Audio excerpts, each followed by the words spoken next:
प्रस्तुत है जैनेंद्र कुमार की बहुचर्चित कहानी पत्नी।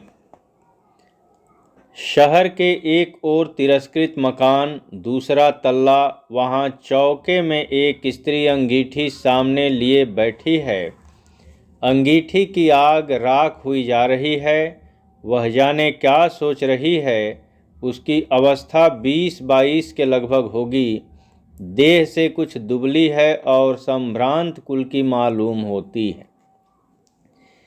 एकाएक अंगीठी में राख होती हुई आग की ओर स्त्री का ध्यान गया। घुटनों पर हाथ देकर वह उठी। उठकर कुछ कोयले लाई। कोयले अंगीठी में डालकर फिर किनारे ऐसे बैठ गई मानो याद करना चाहती है कि अब क्या करूं।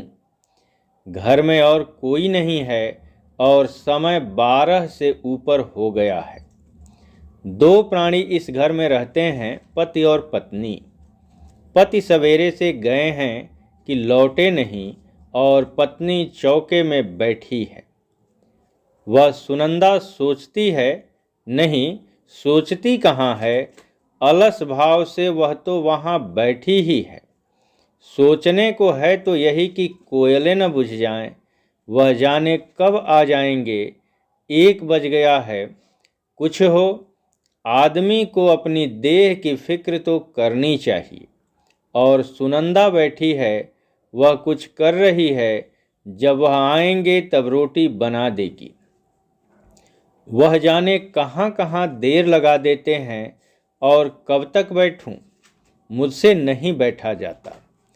कोयले भी लहक आए हैं और उसने झल्ला कर तवा अंगीठी पर रख दिया।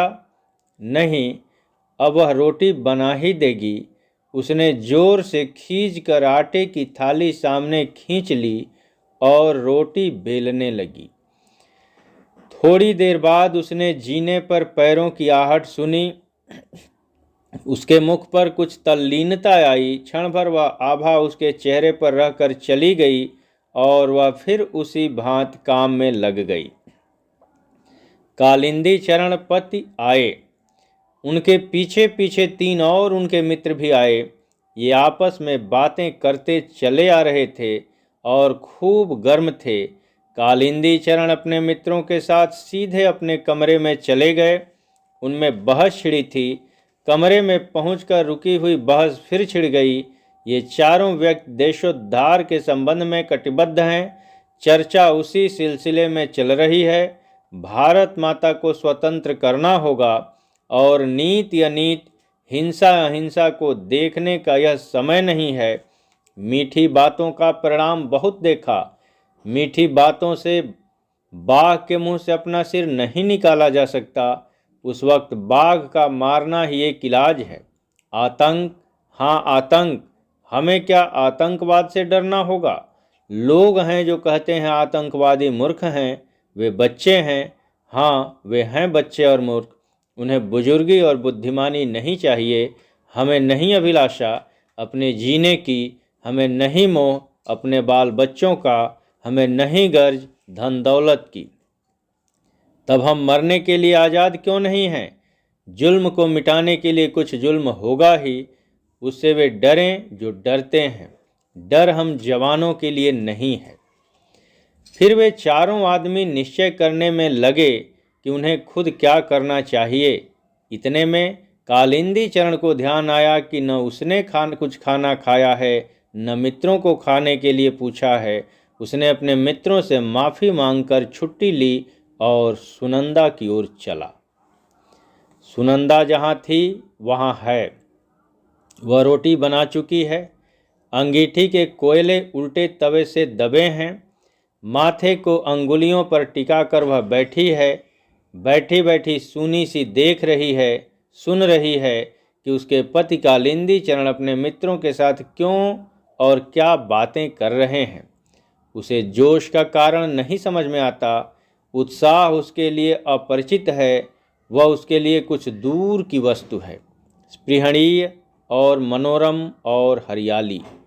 यह भारत माता की स्वतंत्रता को समझना चाहती है, पर उसको न भारत माता समझ में आती हैं, न स्वतंत्रता समझ में आती है। उसे इन लोगों की इस जोरों की बातचीत का मतलब ही समझ में नहीं आता। फिर भी उत्साह की उसमें बड़ी भूख है, जीवन की हौस उसमें बुझती सी जा रही है, पर वह जीना चाहती है। उसने बहुत चाहा है कि पति उससे भी कुछ देश की बात करें। उससे उसमें बुद्धि तो जरा कम है, फिर धीरे धीरे क्या वह भी समझने नहीं लगेगी? सोचती है, कम पढ़ी हूँ तो इसमें मेरा ऐसा कसूर क्या है? अब तो पढ़ने को मैं तैयार हूँ, लेकिन पत्नी के साथ पति का धीरज खो जाता है। खैर, उसने सोचा है उसका काम तो सेवा है, बस यह मानकर जैसे कुछ समझने की चाह ही छोड़ दी है। वह अनायास भाव से पति के साथ रहती है और कभी उनकी राह के बीच में आने की नहीं सोचती। वह एक बात जानती है कि उसके पति ने अगर आराम छोड़ दिया है, घर का मकान छोड़ दिया है, जानबूझकर उखड़े उखड़े और मारे मारे जो फिरते हैं, इसमें वे कुछ भला ही सोचते होंगे। इसी बात को पकड़कर वह आपत्ति शून्य भाव से पति के साथ विपदा पर विपदा उठाती रही है। पति ने कहा भी है कि तुम मेरे साथ क्यों दुख उठाती हो, पर सुनकर वह चुप रह गई है। सोचती रह गई है कि देखो यह कैसी बात करते हैं। वह जानती है कि जिसे सरकार कहते हैं, वह सरकार उनके इस तरह के कामों से बहुत नाराज है। सरकार सरकार है, उनके मन में कोई स्पष्ट भावना नहीं है कि सरकार क्या होती है। पर यह जितने हाकिम लोग हैं वह बड़े ज़बरदस्त होते हैं और उनके पास बड़ी बड़ी ताकतें हैं। इतनी फौज, पुलिस के सिपाही और मजिस्ट्रेट और मुंशी और चपरासी और थानेदार और वायसराय, ये सब सरकार ही हैं। इन सब से कैसे लड़ा जा सकता है? हाकिम से लड़ना ठीक बात नहीं है, पर यह उसी से लड़ने में तनमन बिसार बैठे हैं। खैर, लेकिन ये सब के सब इतने जोर से क्यों बोलते हैं? उसको यही बहुत बुरा लगता है। सीधे सादे कपड़े में एक खुफिया पुलिस का आदमी हरदम उनके घर के बाहर रहता है। ये लोग इस बात को क्यों भूल जाते हैं? इतने जोर से क्यों बोलते हैं? बैठे बैठे इसी तरह की बातें सोच रही है। देखो, अब 2 बजेंगे। उन्हें न खाने की फिक्र है न मेरी फिक्र। मेरी तो खैर कुछ नहीं, पर अपने तन का ध्यान तो रखना चाहिए। ऐसी ही बेपरवाही से तो वह बच्चा चला गया।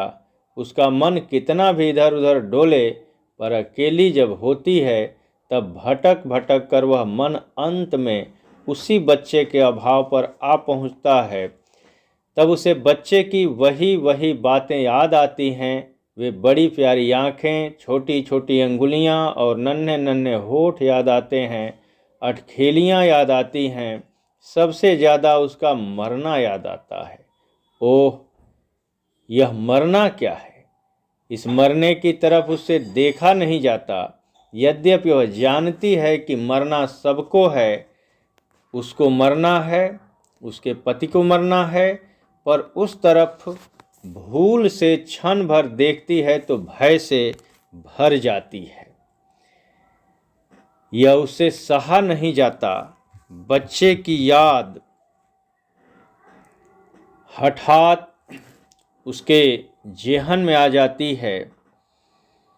वह विह्वल होकर आंख पोंछती है और इधर उधर की किसी काम की बात में अपने को उलझा लेना चाहती है, पर अकेले में वह कुछ कर रह कर वही वह याद, वही वह मरने की बात उसके सामने हो रही है और उसका चित्त बेबस हो जाता है। वह उठी, अब उठकर बर्तनों को मांज डालेगी, चौका भी साफ करना है। ओह, खाली बैठी मैं क्या सोचती रहा करती हूँ।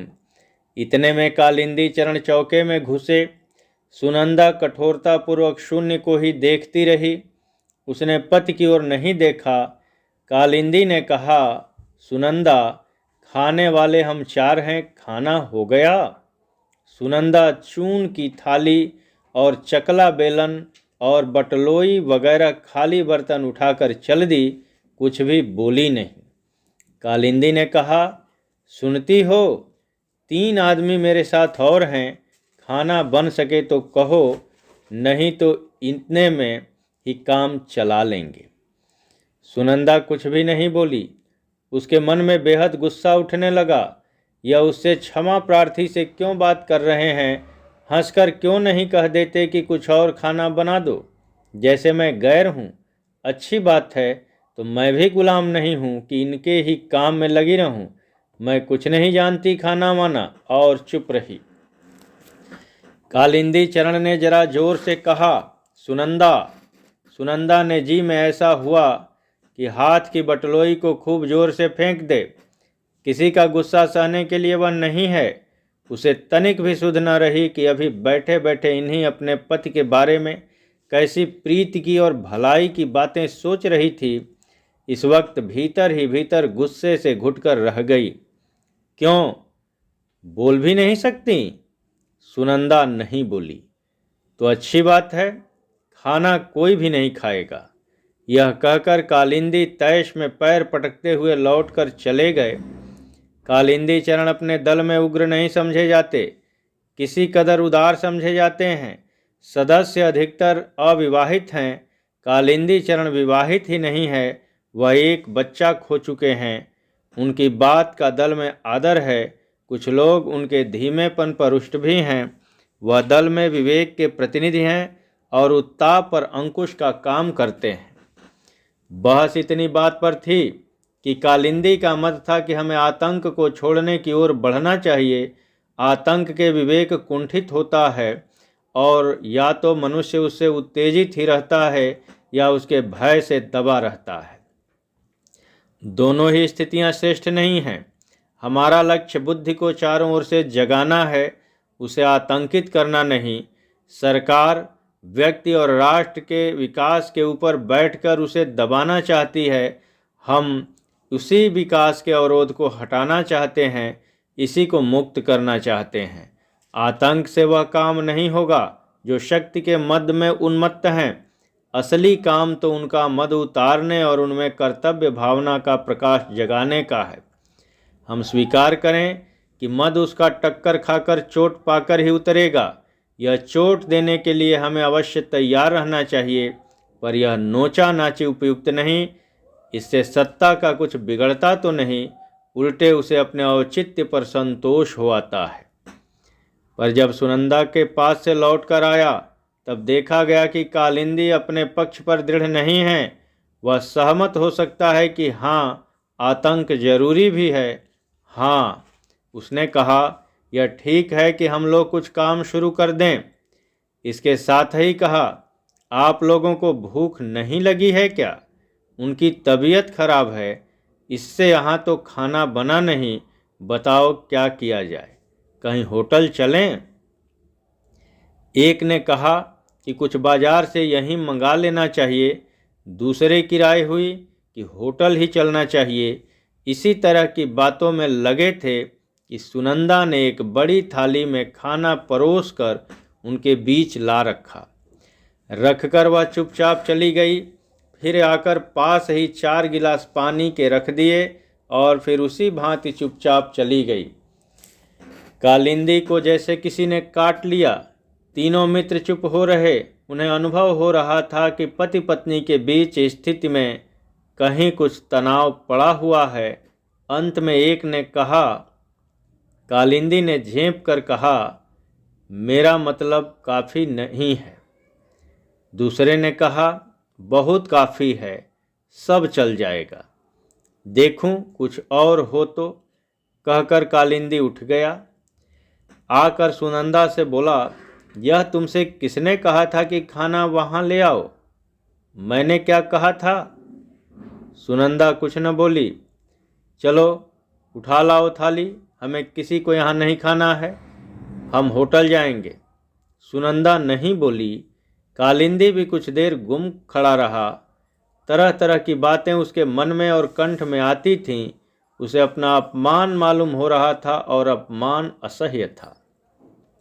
उसने कहा, सुनती नहीं हो कि कोई क्या कह रहा है? क्यों? सुनंदा ने मुंह फेर लिया। क्या मैं बकते रहने के लिए हूँ? सुनंदा भीतर ही भीतर घुट गई। मैं पूछता हूँ कि जब मैं कह गया था तब खाना ले जाने की क्या जरूरत थी? सुनंदा ने मुड़कर और अपने को दबाकर धीमे से कहा, खाओगे नहीं? 1 तो बज गया। कालिंदी निरस्त्र होने लगा। यह उसे बुरा मालूम हुआ। उसने मानो धमकी के साथ पूछा, खाना और है? सुनंदा ने धीमे से कहा, अचार लेते जाओ। खाना और नहीं है? अच्छा लाओ अचार। सुनंदा ने अचार ला दिया और लेकर कालिंदी भी चला गया। सुनंदा ने अपने पति के कुछ भी बचा कर नहीं रखा था। उसे यह सूझा ही न था कि उसे भी खाना है। अब कालिंदी के लौटने पर उसे जैसे ही मालूम हुआ कि उसने अपने लिए कुछ भी बचा कर नहीं रखा है, वह अपने से रुष्ट हुई। उसका मन कठोर हुआ, इसलिए नहीं कि क्यों उसने खाना नहीं बचाया, इस पर तो उसमें स्वाभिमान का भाव जागता था। मन कठोर यूँ हुआ कि वह इस तरह की बात सोचती ही क्यों है। छे, यह भी सोचने की बात है। और उसमें कड़वाहट भी फैली। हठात यह उसके मन को लगता ही है कि देखो, उन्होंने एक बार भी नहीं पूछा कि तुम क्या खाओगी। क्या मैं यह सह सकती थी कि मैं तो खाऊं और उनके मित्र भूखे रहें? पर पूछ लेते तो क्या था। इस बात पर उसका मन टूटता सा है, मानो उसका जो तनिक सा मान था वह भी कुचल गया हो। पर वह रह रह कर अपने को स्वयं अपमानित कर लेती हुई कहती है कि छे छे सुनंदा, तुझे ऐसी जरा सी बात का अब तक ख्याल होता है? तुझे तो खुश होना चाहिए कि उनके लिए एक रोज़ भूखे रहने का तुझे पुण्य मिला। मैं क्यों उन्हें नाराज करती हूँ? अब से नाराज न करूँगी। पर वह अपने तन की सुध तो नहीं रखते। यह ठीक नहीं है। मैं क्या करूँ? और वह अपने बर्तन मांजने में लग गई। उसे सुन पड़ा कि वे लोग जोर जोर से बहस करने में लग गए हैं। बीच बीच में हंसी के कह कहे भी उसे सुनाई दिए। ओह, सहसा उसे ख्याल हुआ, बर्तन तो पीछे भी मल सकती हूँ, लेकिन उन्हें कुछ ज़रूरत हुई तो? यह सोच झटपट हाथ धो वह कमरे के दरवाजे के बाहर दीवार से लगकर खड़ी हो गई। एक मित्र ने कहा, अचार और है? अचार और मंगाओ यार। कालिंदी ने अभ्यासवश जोर से पुकारा, अचार लाना भाई अचार। मानो सुनंदा कहीं बहुत दूर हो, पर वह तो बाहर खड़ी ही थी। उसने चुपचाप अचार लाकर रख दिया। जाने लगी तो कालिंदी ने तनिक स्निग्ध वाणी से कहा, थोड़ा पानी भी लाना।